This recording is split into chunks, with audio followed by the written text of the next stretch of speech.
Bom dia, boa tarde, boa noite, or whatever the case may be. My name is Marcus, and I am the host of the Black Brazil Today YouTube channel, as well as the blackbraziltoday.com blog, where I analyze Brazil from the perspective of race. Now, one can say the topic that I'm going to take on today, I could say it was 2 decades in the making, maybe even 25 years. The reason why I say that, I'm not saying that I've literally taken 20 to 25 years to make this article or this video. What I'm saying is that anybody who has dealt with discussions on race in Brazil knows numerous of, let's say, arguments that Brazilians will make to put Brazil in a better light in comparison to the United States when it comes to topics of race and racism. First, when I first started visiting Brazil and I started writing articles online, I used to say this, I could always tell when it was a Brazilian arguing for something, even if they were writing in English. It was because you would hear a lot of the same justifications for why Brazil isn't a racist country, right? Obviously people would say, well, we have so many mixed race people here. How could we be racist if everybody's mixed here? Well, I've discussed that in other videos. We've never had legalized segregation in Brazil, which is another one. And, as far as I've seen, that is true. But I've always argued that you've had socially accepted segregation. You never had signs that said blacks only, whites only, anywhere like that. But there's certain areas in several states where it was well known that black Brazilians were not allowed in certain areas, certain establishments or whatever. To me, that's the same thing. It's kind of the same racism that you have functioning in the United States North. It's not by law, but it's by, social recognition. I've read just numerous stories over the years. Black people weren't allowed in this part of the city, these avenues. What are you black people doing here? There were movie theaters that were black people weren't allowed. Black people weren't allowed to be on the stage in theaters. So it functions, just because you didn't have an actual law that says no blacks allowed here doesn't mean that it wasn't segregation there. The very fact that Brazil set up a law after slavery that diminished or eliminated the possibility of other black people, say from Africa or the diaspora, coming to Brazil. In essence, Brazil shut its borders only to allow like European immigrants to come in. They were actually pretty strict on letting Japanese and Asian descent people coming into Brazil for a while. But definitely there was actually a law on the books that says we don't want, nobody from the African continent will be allowed to come here, to immigrate. There's the story that I'm going to be talking about very soon, the story of a group of African Americans in the 1920s or 30s who tried to migrate to Brazil and they had their visas rejected. So all of these things come across, and it's like, okay, Brazil doesn't function in your face manner, but when you look behind the curtains and look at some of the things that happen in Brazil, how can we go and say Brazil doesn't have this type of race problem, right? It's pretty clear when you look at all the evidence. So today I want to drop the video topic is it's about one of the things that Brazilians have said for a long time, like we've never had a KKK. Well, as it turns out, you actually did have a KKK. Now, I'm not going to say it was a widespread group, but that's not the point here. The point here is when you say that something never existed and then you find evidence to the contrary, it kind of just it exposes the myth. Now, whether this group existed for a long time or there's not much history about it, there's not a whole lot of documented history about them as far as what I've seen, but the mere existence exposes the point. And what I'm saying is that regardless of whether, Brazil had a KKK or it did not, the way, let's say, security forces work in Brazil, they are much more harmful to the black population than the history of the KKK in the United States. When you just look at the number of deaths of black and brown people in Brazil every year, and when you make a comparison with those numbers with the KKK at its highest peak, there's no comparison. And then the other thing I want to expose is that within the American system, you have these ties between American police and the KKK.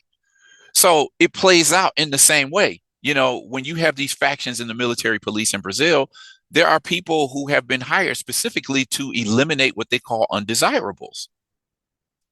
So what do you make of that? Let me get into the article, the video that I'm making today. Definitely, I want to hear what you all have to say after I present everything in this video. Definitely, I appreciate the comments that people make. So today's video, the Brazilian white supremacist groups inspired by the Ku Klux Klan, a dark chapter in history. Let's get directly into this video. Definitely, like this video, share this video, subscribe to the channel, click on that notification bell so that you know when I put up another video. And with that said, let's get into this topic for today. Okay. So, these are just a couple of images uh, from these organizations that were clearly drew inspiration from the American KKK. I'm going to come back to some of the points that I'm going to make. I have a number of links to share, but for not right now, I just want to just get into the story itself. In the 1960s, Brazil witnessed the rise of white supremacist organizations that were heavily inspired by the notorious Ku Klux Klan, a hate group founded in the United States in 1865. These Brazilian factions, including the Ordem Secreta dos Primagistas, or the Secret Order of the Primadists, whatever that means, and the Ordem Suprema dos Mantos Negros, meaning the Supreme Order of the Black Mantles, or like black hoodies, black hoods, black masks. They adopted similar terror tactics, promoting racial hatred, anti-communism, and violence. The group's founder, Valdomiro Ramos Pacheco, was a former Communist Party member who later became a right-wing extremist. So look at what happened there. You had a guy who was formerly affiliated with the Communist Party. He became a right-wing extremist, and he was one of the founders of one of these type of KKK-influenced organizations in Brazil. He developed an ideology called primadism, which rejected both communism and capitalism. Of course, we know what this image represents, image of the KKK, and I think it looks like a recruiting event. The Ku Klux Klan, infamous for its history of terrorizing African Americans, immigrants, and Jews in the U.S., inspired several extremist groups in Brazil during the Cold War era. Their activities were not limited to white supremacy. They also targeted political opponents and those advocating for social change, particularly communist and left-wing activists. The group's methods mirrored the Klan's, including violent attacks, threats, and intimidation, particularly against marginalized communities such as Afro-Brazilians and Northeasterners. Okay. The group's ideologies were rooted in a fear of communism and an obsession with racial purity, using violence to suppress opposition and maintain control. The Ordem Secreto dos Primagistas operated primarily in southern Brazil, while the Ordem Suprema dos Mantos Negros had a strong presence in Rio de Janeiro. They employed similar symbols and tactics as the KKK, including wearing hoods during their attacks and conducting secret initiation rituals. These organizations' actions were often coordinated with right-wing movements and military factions, all seeking to protect Brazil from what they perceived as a communist threat. One thing I want to point out here as a difference, the KKK in the United States was affiliated with wearing white robes and white hoodies. This organization that was based, in the two cities in Brazil, they were known for wearing black hoodies. Okay, so that's one thing that makes them different, why it's called the Mantos Negros. It's kind of like the black hoods, the Supreme Order of the Black Hood, you could say. Historian Rafael Alberti, the author of the book Espião Silenciado, A Silent Spy, uncovered links between the organization of Rio de Janeiro, known as the Ordem Suprema dos Mantos Negros, or the Supreme Order of the Black Cloaks, and a group in Porto Alegre in southern Brazil, referred to as the Ordem Secreta dos Primagistas, or the Secret Order of the Primadists, also known as the Damus do Cruzeiro do Sul. One of the most notorious events linked to these groups occurred in January 1962 when the Primagistas launched a coordinated attack on Rádio Farroupilha in Porto Alegre, again in the southern. Porto Alegre is the capital city of Rio Grande do Sul in Brazil's south. And the Mantos Negros struck the National Union of Students in Rio de Janeiro. These violent acts were part of a broader agenda that sought to eliminate any left-wing influence in Brazil, particularly during the intense ideological battles of the Cold War.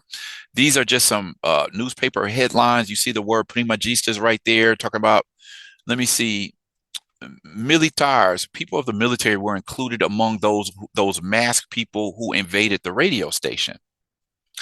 Investigations into these groups revealed disturbing connections between them and other extremist factions, both in Brazil and internationally. According to historian Rafael Alberti, these organizations operated like an underground network, using fear and violence as tools to achieve their goals. While the Brazilian public largely condemned their actions, the support from some state institutions, including the military and judiciary, allowed these groups to act with impunity. Intriguing. Further evidence of their connection to the KKK was found in membership cards where the group's founder, Joaquim Miguel Vieira Ferreira, aka Joaquim Metralha, was listed as a Templar of the KKK. His organization was officially registered in Niterói, Brazil, and records from the time suggest it had an international network. Niterói being the city that's across the bridge from the city of Rio de Janeiro. Niterói and Rio are connected kind of like Oakland and San Francisco out in California. Okay, this is President João Goulart, who was the coup d'état that took over Brazil, and on March 31st of 1964 deposed his government, just removed him from government on a coup d'état. The secret order of the Primagistas opposed President João Goulart for several ideological and political reasons. Goulart, who assumed the presidency in 1961, advocated for base reforms aimed at altering Brazil's social and economic structure, including agrarian reform and the nationalization of strategic sectors of the economy. Because of these reasons, João Goulart was labeled a communist. And then we have the resources and the background that showed the Americans fully supported a coup d'etat because they saw Goulart as being too close to communism as well.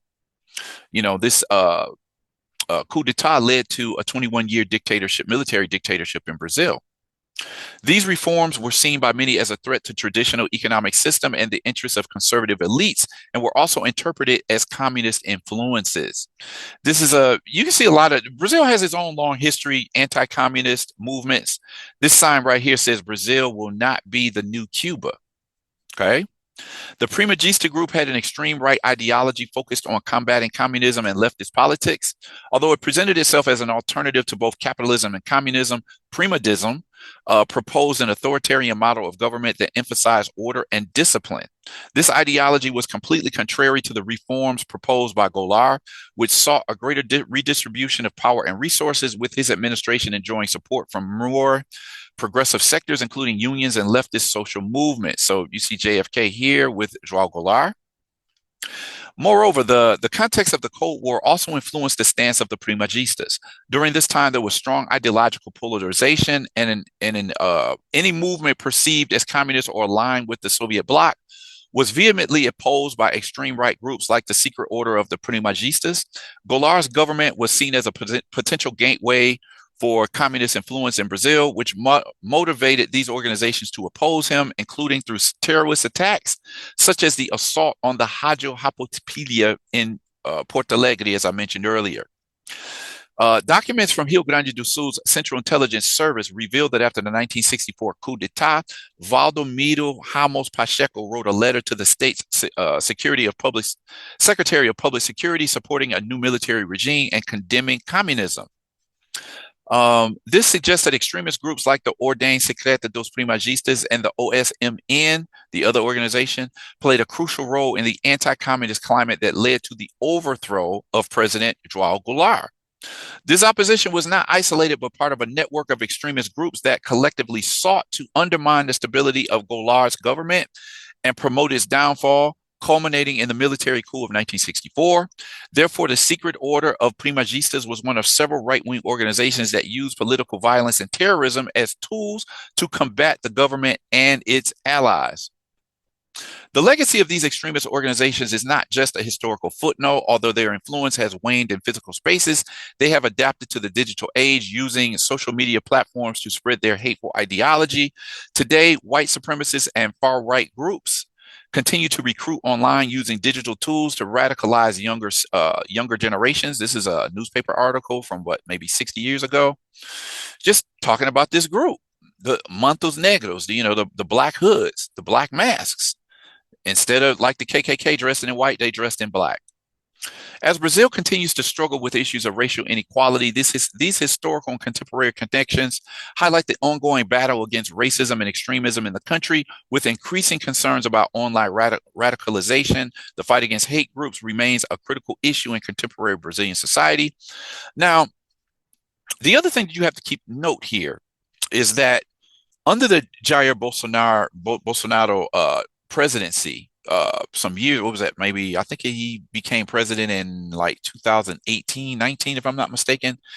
And they showed a market increase of people more openly just espousing that they had racist views. They were, very conservative, extreme right politics. A lot of them were openly racist. They show how Bolsonaro's presidency like opened up the door for people to be the racist that they really wanted to be and not be ashamed of it. Okay.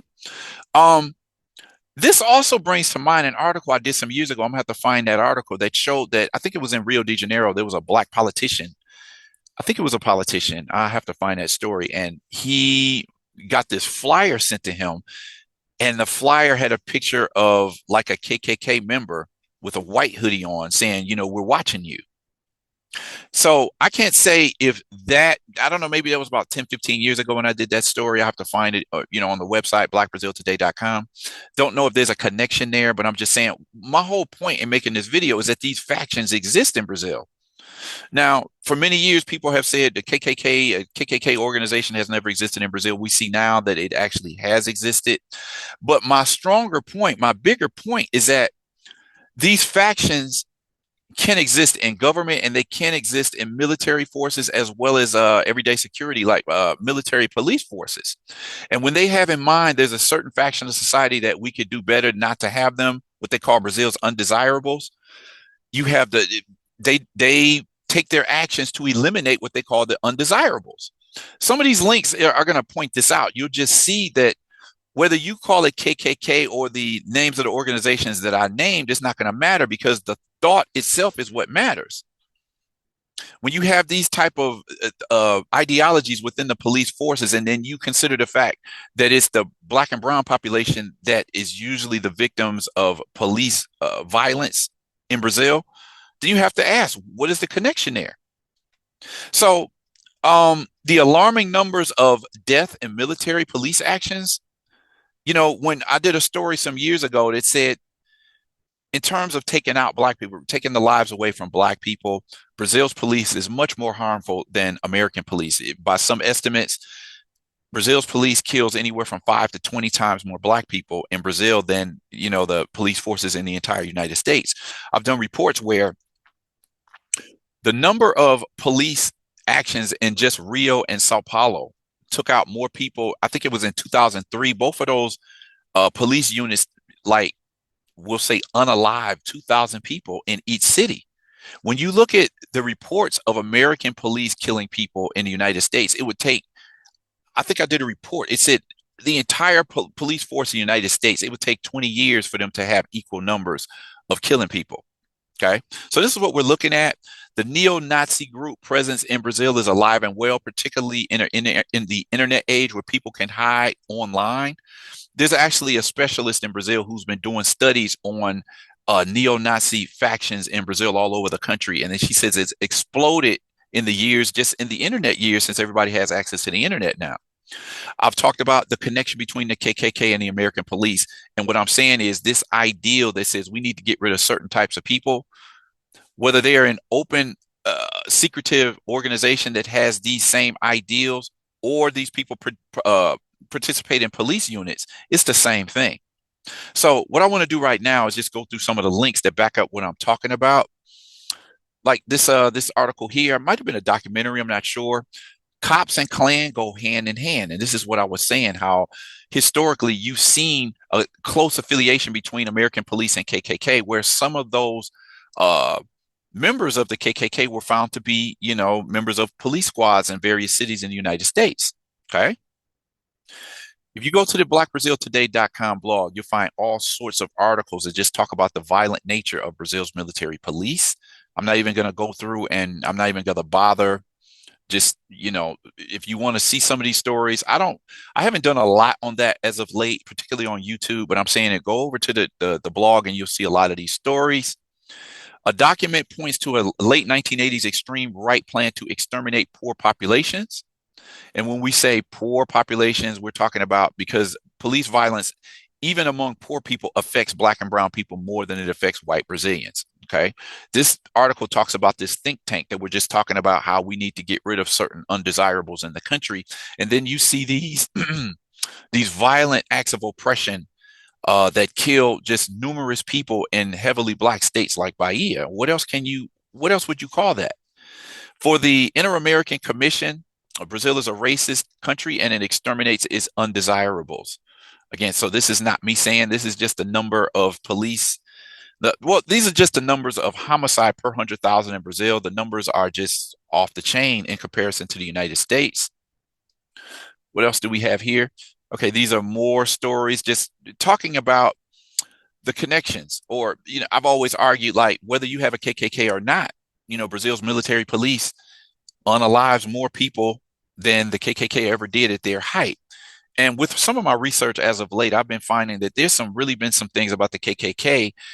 Some of the stuff is true and some of the stuff is not true. That's something that I have to talk about in a future date.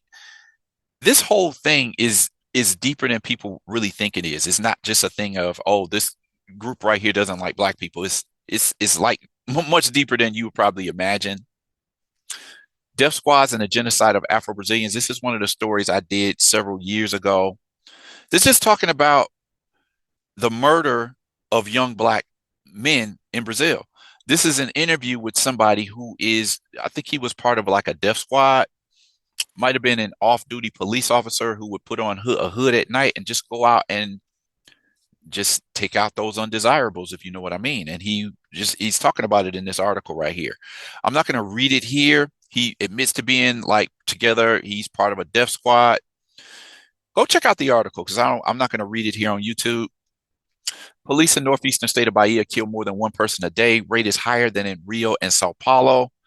They label these violent acts as resisting arrest, and you're consistently seeing. This is not something that you can really hide.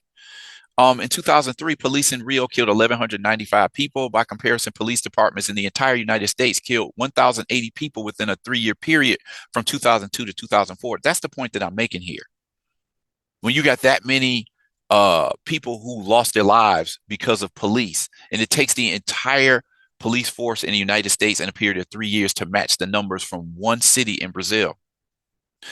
Whether you have a KKK or you don't, who needs KKK when you got numbers like that? Every state in Brazil where you have large Black populations, you see these appalling numbers of Black people losing their lives because of police. These are more articles here. This is talking about Brazil's connection with neo-Nazi groups. And I'm talking about this now. There's a number of articles. Again, I haven't focused on this a number of years, but it's there for anybody to see. Neo-Nazi factions and skinheads working, operating in Brazil. Let me see what else we have here. Okay, these are just people have been calling for an end to the military police and demilitarization of military police because of its brutality, to be quite frank. Brazilian police kill 5 times more than American police. On average, they kill 6 people per day. This is not me talking. These are the numbers that I did in my research to show, the level of police violence that goes on in Brazil. Okay. So while they're busy pointing the finger at the United States, look at how many Brazilians are taken out every year, either in everyday street violence or in violence because of police actions. 2013 article, according to insiders, in each battalion of the military police, there's a death squad. Does this explain why so many Black men are being killed in Brazil? Okay. All of these articles are online. Go and check them out. I wanted to make this video so that it was more of a summary of some of the things that I've found. But when I discovered this story, I said, I have to cover this because Brazilians, ever since I've been into Brazil, people have always said, we never had a KKK. Well, it turns out they actually did exist. And even if you didn't have a KKK in Brazil that specifically existed, calling itself the KKK, we see that there are groups who use their own names. But this ideology, you still see it in Brazil's police and security forces. So what does it matter? They're far more lethal to the Black population than the KKK ever was in the United States. That's my whole point. So anyway, I thought this was an intriguing video. So as you find out, you have had like a terrorist organization, anti-communist organization. Not to say I'm in support of communism at all, but I'm just saying it seemed like they had some of the same ideals as the Ku Klux Klan in the United States. Anyway, what did you think about today's article? I'm sure people will have reactions to this. I've been hearing Brazil never had a KKK for 25 years. So what do you want to do with this story? Anyway, drop a comment in the comment section. I'm curious to know what people thought about this particular piece of news. Like this video, share this video, subscribe to the channel, click on that notification bell so that you know when I put up another video. With that said, I'm going to end this video here. Request that you all come back. Check out the next video that I post here at Black Brazil Today.